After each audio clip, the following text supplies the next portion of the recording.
Assalamualaikum warahmatullahi wabarakatuh. Shalom, Om Swastiastu, Namo Buddhaya, salam kebajikan dan salam sejahtera buat kita semuanya dan rahayu. Dan apa kabar semuanya, saudara-saudara? Tentu saja tidak. Bagaimana kabar Anda sekeluarga pada di kesempatan siang hari ini? Sambil menemani waktu siang Anda sekeluarga, kali ini saya tidak hanya membahas secara detail tentang berbagai problematika yang terjadi di Indonesia saja, tapi juga banyak sekali mitos serta sejarah, misteri, legenda paling menarik dan juga saling menghayati dan juga menginspirasi bagi saya kembali hadir menemui Anda bersama saya, Hans Edbert. Dan kali ini kita akan mengulas fakta-fakta bersejarah dan penting yang ada di Desa Sukaraja, Bogor, Jawa Barat, Indonesia. Sebelum untuk itu, jangan lupa subscribe YouTube channel saya, Hans Edbert 1997 Hans Edbert, dan terus nomornya serta like, share, dan komen serta nyalakan notifikasinya. Mungkin minggu ini adalah minggu yang berat bagi saya karena mama saya baru aja berangkat dari tadi dan persiapan untuk perawatan intensif sebelum dilarikan ke rumah sakit Darmais besok. Nah, pokoknya doa saja ya, semoga mama saya cepat pulih dan berangsur normal kembali. Nah, kita lanjutkan pembahasan kita tentang Desa Sukaraja, Bogor, Jawa Barat, Indonesia yang mempunyai fakta, mitos, mitologi paling bersejarah bagi saya tentunya. Nah, Sukaraja ini kan mungkin warga Bogor Raya dan sekitarnya mungkin banyak yang tidak tahu tentang keberadaan Sukaraja. Daerah sebelah timur agak ke utara dari kota Bogor, daerah yang sebetulnya sangat bersejarah. Dan sebenarnya daerah Sukaraja, Desa Sukaraja dan Desa Cikias ini adalah salah satu daerah yang bersejarah bagi Kabupaten Bogor. Daerah Sukaraja yang sekarang dulu pada masa kolonial Belanda merupakan pusat regensi di bawah kepresidenan yang dikepalai oleh seorang Tumengkung pada masa kolonial Belanda yang wilayahnya dulu sering disebut Kampung Baru. Parung Angsana yang ada yang menyebut sebagai daerah koloni baru yang dibangun Kang Tano Arya Wirantanu Datar meliputi daerah Sukaraja, Cimahpa, dan Tanah Baru. Nah, sebagai pusatnya yang membawahi daerah-daerah kelurahan Sebogor, kota Bogor masa kini, akan tetapi pusat kota Bogor tidak termasuk. Yang dipimpin oleh seorang Tumengkung yang bernama Tumengkung Wiradireja. Yang terpisah dari kota Bogor itu sendiri, konon katanya daerah Kampung Baru ini bebas pajak pada masa pemerintahan Hindia Belanda dan merupakan jebakan akhirnya Kabupaten Bogor. Pada masa itu Sukaraja adalah daerah yang banyak dialami oleh para jawara dan ahli ilmu-ilmu silat juga hikmah, dan akan asal muasal keberadaannya warga Sukaraja merupakan keturunan dari Kesultanan Banten melalui Pangeran Sugiri dan Pangeran Saki, yang keduanya merupakan anak dari Sultan Ageng Tirtayasa, dan ada sebagian keturunan dari Trakmana dari Sunda Cianjuran. Keturunannya sampai saat ini masih ada yang berdomisili di sini. Untuk keturunan Pangeran Sugiri ini banyak menjamin daerah Tanah Baru. Untuk Sukaraja sendiri hasil pencampuran dari dua trah tadi, ada sebagian tokoh-tokoh yang mempunyai daerah keturunan dari Sukaraja, yakni para pemuka agama maupun ulama. Nah, Abdullah bin Nuh bin Idris, mantan guru besar sastra UI, tokoh seni pencaksilat paling legenda, Raden Haji Abdullah, guru besar Pajajaran Nasional, yang mengenalkan jurus ampuh yang terkenal yang banyak diadopsi dari silat-silat masa kini, yakni jurus gerak gulung maung dan sekarang bernama gerak gulung budidaya, dan artis yang merupakan keturunan Sukaraja yakni sang legenda hidup musik dangdut Roma Irama yang sekarang terkenal, dan aktor dan juga politisi Dede Yusuf atau tetapnya Yusuf Macan Effendi. Nah, sekarang kita udah masih lurus nih di arah mau menuju Pomat Cilua dan Nangka. Dan nanti kita akan mengulas kembali tentang sejarah Tumenggung Wiradireja. Nah, siapa sih yang tidak kenal dengan Raden Arya Adipati Prawiradireja I atau Tumenggung Wiradireja? Nah, Raden Arya Adipati Prawiradireja I adalah Bupati Cianjur ke-7 dan Raja Cianjur ke-6 yang merupakan raja pertama Hindia Belanda setelah dibubarkannya VOC pada masa itu. Nah, berbicara kehidupan awal, kita lihat profilnya. Nama aslinya R.A.A. Prawiradireja I adalah Raden Wiradireja. Ia adalah keponakan Raden Adipati Wiratanudatar VI, yaitu anak dari didik wanitanya yang bernama Tanjung Nagara. Sebelum diangkat Raja Cianjur, ia menjabat sebagai Pati Cianjur. Pengangkatan sebagai Raja pada tahun 1813, Arya Wiranegara, putra pertama Raden Adipati Wiratanu VI, terkenal dengan sebutan Arya Cikalong, yang ketika itu menjabat Pati Cianjur, merasa bahwa dirinya tidak mungkin dapat menggantikan ayahnya menjadi Raja Cianjur hanya karena ia tidak disukai oleh Belanda karena sifatnya yang kejam dan pemarah. Ia kemudian mengundurkan diri sebagai Pati Cianjur. Jabatan Pati kemudian diteruskan oleh adik sepupunya, keponakan Wiratanudatar VI, yaitu Wiranegara. Tak lama setelah kejadian itulah Wiratanudatar VI sakit parah. Presiden Priangan kemudian menyampaikan surat guna menyanyikan siapakah yang akan menjadi penggantinya. Nah, Wiratanudatar VI kemudian mencalonkan dua orang, yaitu Pati Cianjur Wiranegara dan Raja Buitensong, sekarang bernama Bogos 13. Setelah itu Wiratanudatar VI meninggal. Sesepuh Cianjur ketika itu yaitu Raden Haji Jayanagara, Raden Muhammad Hussein penghulu Cianjur, Raden Haji Natanagara, Raden Arya Wasitareja, dan sekretaris yang bernama Prisja mengadakan musyawarah yang keputusannya yaitu mengusulkan Raden Wiradireja yang ketika itu menjabat Pati untuk diangkat sebagai Raja Cianjur kepada pemerintahan Batavia. Hal ini senada dengan Presiden McCoy yang juga mengusulkan Pati Cianjur sebagai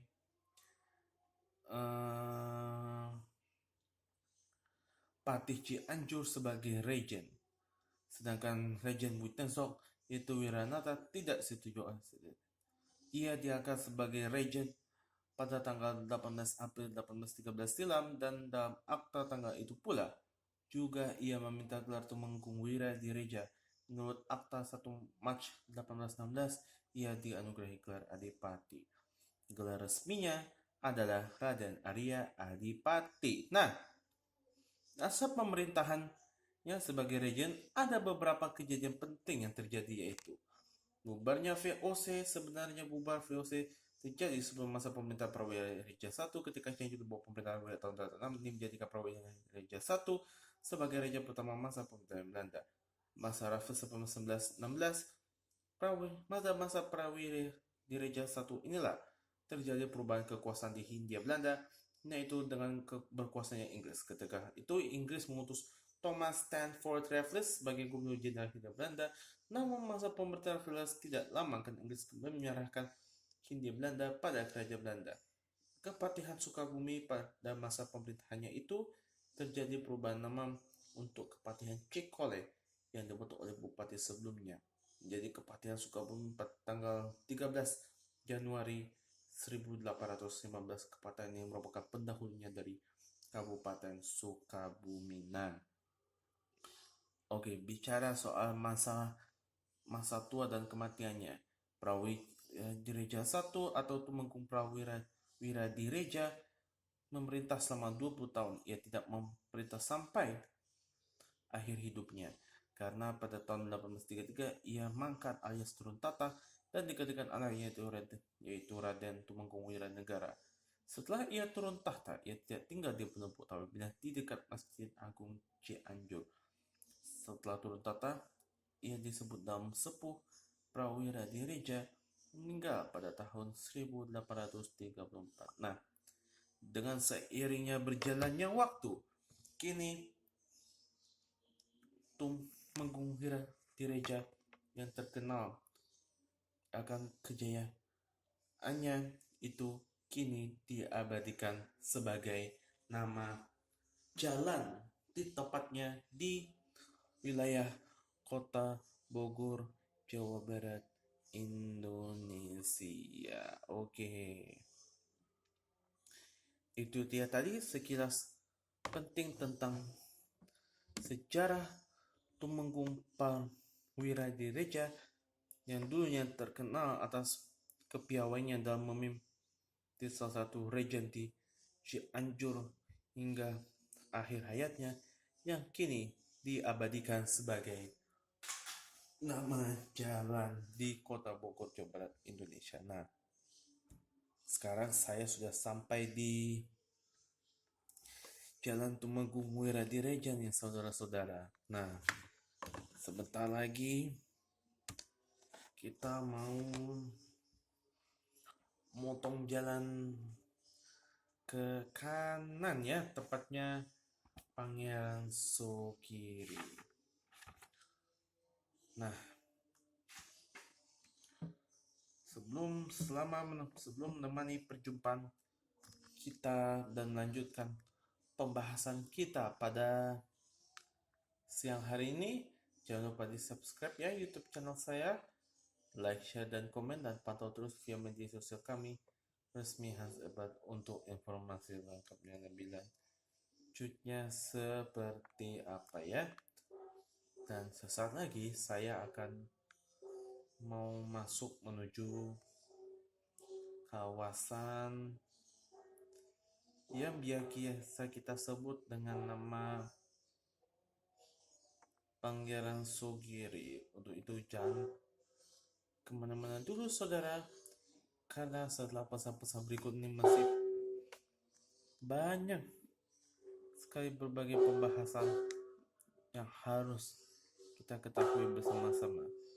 Setelah yang satu ini, saya tetap pantengin terus ya saudara-saudara di YouTube channel saya Hans Ebat 1997, Hans Ebat 97, Hans Ebat, dan Teoris Nurmani. Tetap like, share, dan komen serta nyalakan notifikasinya.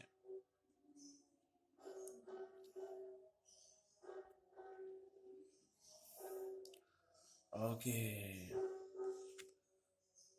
Sekarang kita sudah masuk ke kanan ini, tepatnya di Jalan Pangeran Sogiri, dan banyak sekali momen-momen bersejarah bagi wilayah provinsi Jawa Barat, Indonesia, dan sekitar yang wajib kalian ketahui tentunya ya. Mungkin saya jadi penasaran ya, apa itu Pangeran Sogiri, salah satu pahlawan nasional dari wilayah megapolitan di Indonesia. Nah, nama lengkapnya adalah Pangeran Sogiri Putra Sultan Agung Tirtayasa B. Syarif Hidayatullah R.A. Dan kita sudah memasuki Jalan Pangeran Sogiri, pemirsa. Dan dalam silsilah Kesultanan Banten, Pangeran Sogiri atau lebih dikenal dengan nama Sugiri atau Sagiri adalah putra mahkota dari Sultan Agung Tirtayasa Abdul Faq, keturunan Abdul Faq, maksud kami Abdul Fattah 1651 hingga 1672, yang juga masih keturunan Syarif Hidayatullah. Sebenarnya Pangeran Sogiri mempunyai dua saudara yang lain, yaitu Maulana Mansyuruddin. Makamnya terletak di Kaduyun, Banten. Pangeran Sabeh atau juga dikenal dengan nama Pangeran Soleh, makamnya terletak di kawasan Cipter, Bogor. Nah, sementara itu Pangeran Sogiri dimakamkan di Jatinegara, Jakarta. Namun mitosnya nih ya, saudara, tidak ada yang mengetahui secara pasti kok kenapa Pangeran Sogiri sampai Jatinegara, Jakarta Timur, dan dimakamkan di sana kala itu. Nah, dalam suatu ahli mitologi maupun misterius mengatakan, konon katanya, menurut cerita yang menghembus kencang atau yang berkembang, Pangeran Sugiri juga pernah melawan penjajah Belanda. Dalam perjalanan perang melawan Belanda ini, mungkin Sugiri hanya sampai di Jatinegara. Meskipun bergelar keturunan raja, Pangeran Sugiri yang punya kecenderungannya sufi lebih memilih menjadi santri ketimbang meneruskan menjadi seorang pemulung seperti ayahnya. Selain itu, sebagai anak keduanya, ia pun tidak dijadikan putra mahkota oleh ayahnya karena ada Maulana Masyruddin. Sejatinya Pangeran Sugiri tidak pernah tinggal di Bogor. Akan tetapi keturunan banyak yang tinggal hingga wafat dan dimakamkan di Bogor. Nah, putra Pangeran Sugiri di antaranya Pangeran Kamsu Arifin dan Raden Koyong. Keduanya dimakamkan di Jatinegara samping ayahnya. Nah, seiring berjalannya waktu, jalan Raden Koyong hingga jalan Pangeran Sugiri sekarang kini diabadikan menjadi sebuah nama jalan, letaknya di wilayah Bogor Baru, Bogor, Jawa Barat, Indonesia. Dan akhirnya sekarang kita sudah sampai nih di Jalan Pangeran Sugiri, Bogor, Jawa Barat, Indonesia nih. Arah jalur alternatif pulang menuju Bogor atau Ciper biasanya lewat kanan nih, arah menuju Kedung Halang, Jalan Raya Bogor, Karya Yasmin, Depok, Jakarta maupun pas sebaliknya. Dan sebagai upaya untuk menghindari kepadatan tentunya hanya lewat di sini nih, Jalan Pangeran Sugiri. Ya. Oke. Kita jalan-jalan dulu pada siang hari ini, dan rekaman ini saya buat minggu lalu tentunya ya. Dan kali ini kita akan setelah dua pahlawan dari tanah Pasundan Megapolitan ini menjadi bermanfaat buat kita semuanya, antara Pangeran Sugiri dan juga Tumenggung Wiradireja, yang akan selalu dikenal oleh masyarakat Indonesia dan sekitarnya. Oke, itu saja dulu yang bisa saya sampaikan hari ini ya saudara. Saya Hans Abel pamit, terusai sudah perjumpaan kita pada siang hari ini. Dan jangan lupa di subscribe YouTube channel saya, Hans Edbert 997, Hans Edbert 97, Hans Edbert dan Teoris Nurbaini. Ada like, share, dan komen, serta nyalakan notifikasinya. Serta jangan lupa pantau terus via media sosial kita ya, di Twitter, Instagram, atau juga di Facebook. Atau jangan lupa juga follow TikTok terbaru kami secara resmi, Hans Edbert, untuk informasi serta perkembangan lebih lanjutnya ya pemirsa. Oke, sampai dulu kesempatan kita, dan kita jalan-jalan siang dulu sekaligus menutup perjumpaan kita pada siang hari ini. Dan kita lanjut sampai akhir video ini ya. Oke. Wah, di sebelah kiri saya ini ada Red Doors. Oke. Saya lagi fokus nyetir pemirsa. Lumayan. biar nambah keuntungan lagi menanggapi. Wah, ini jalanan di Pangeran Sugiri udah mulai padat ya saudara-saudara. Ya,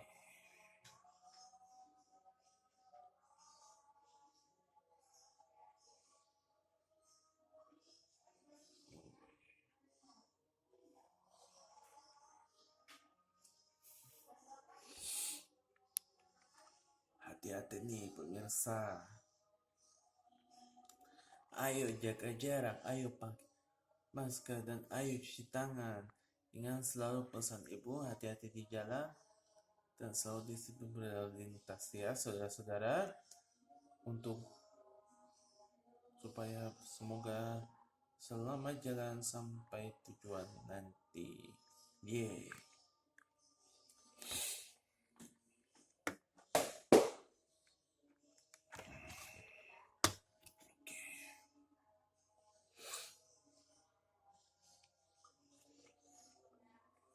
Oh.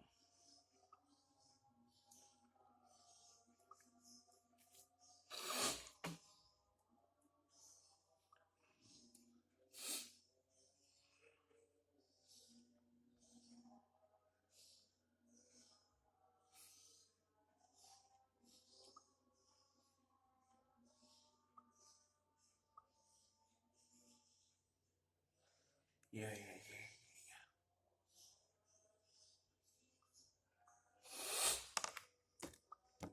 Hati-hati saudara-saudara. Tampaknya udah mulai padat nih dari depan sama belakang. Lumayan.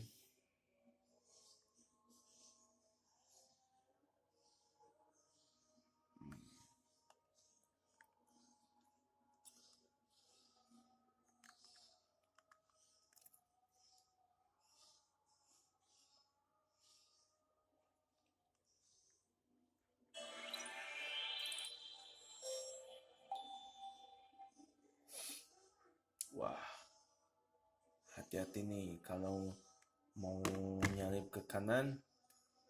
Iya ya, pelan-pelan dulu. Kasih klakson, terus belok kanan. Bilang, permisi Pak, Bu, saya mau lewat. Tuh, waktu aku mau naik motor. Kalau mobil, tinggal di klakson aja nih pemirsa. Iya.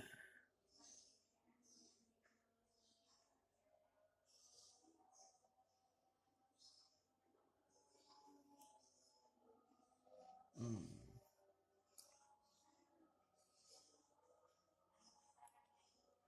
Lumayan ya pemirsa.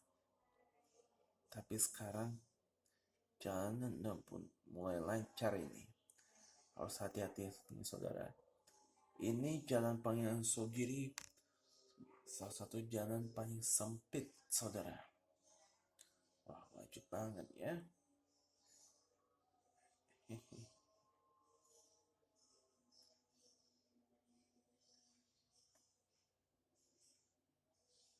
Lumayan pemirsa. Sebentar lagi habis dari Hollywood Square. Ya, kita arah kiri deh, arah ke Gedung Halang. Habis itu arah jalan baru, tepatnya di Jalan Soleh Iskandar pemirsa. Wah, luar biasa ya saudara-saudara. Nah, ini di sebelah kanan nih, Hollywood Square-nya udah mulai kelihatan. Ya, ya. Harus waspada nih. Wah, sudah jam 12 lewat 5 menit ya. Oke. Sampai di sini dulu perjalanan kita menyusuri sejarah panjang tentang salah satu pahlawan dari wilayah megapolitan Pulau Jawa Indonesia bagian barat ini antara Tumenggung Wiradireja dan Pangeran Sogiri.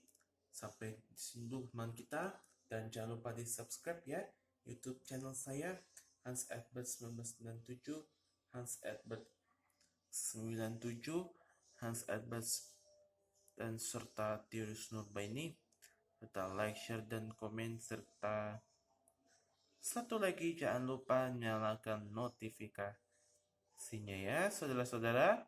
Nah, lanjut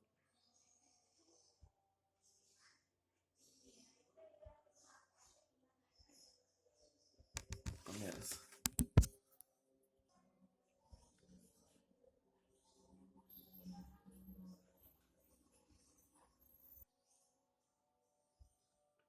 Oke, kita lanjutkan. Sebentar lagi kita mau arah ke kiri. Oh iya, gak jalan saya. Sesaat lagi kita akan masuki datangnya bulan Ramadan ya. Semoga puasa tahun ini tetap jalan terus, dan jangan lupa selama bulan Ramadan nanti kita harus patuh terhadap protokol kesehatan COVID-19 yang sangat ketat ya. Oh iya, satu lagi, kalau bagi yang melanggar suka berkerumun di tengah pandemi seperti kayak tahun lalu, nanti ntar aku tabok loh sekalian. Hehehe. Oke ya, itu saja ya yang bisa saya sampaikan pada siang hari ini. Sampai ketemu lagi di lain kesempatan. Selamat lanjutkan aktivitas Anda, dan wassalamualaikum warahmatullahi wabarakatuh. Shalom, Om Santi Satya, Om Namo Buddhaya. Terima kasih atas perhatian Anda sekeluarga. Saya Hans Ebert pamit, dan tetap semangat di rumah saja, dan rahayu.